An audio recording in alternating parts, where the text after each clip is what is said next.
Range Rover Evoque 2013 for CarPlay. So this is here. So the normal unit would be here. Obviously this is your normal screen. This obviously replaces the navigation. As you can see, there's no navigation or GPS signal there. But if I press Navi, it'll bring me up to the CarPlay. From here I've got the home button. I can do WhatsApp, Spotify, swipe it on the screen. I've got maps. If you had Waze, you can get Waze on there. I'll show you the maps. You can search for the destination on the icon here, or you can do it through your phone. Obviously it works, volume, steering controls up, down, so on and so forth.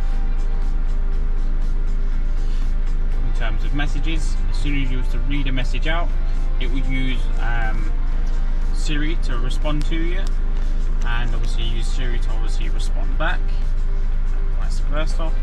Obviously you can do split screen, which is there. Obviously this will keep all your factory stuff intact. Obviously all your factory screens and stuff like that. If you'd like this installed, give us a call, 0208 554 554.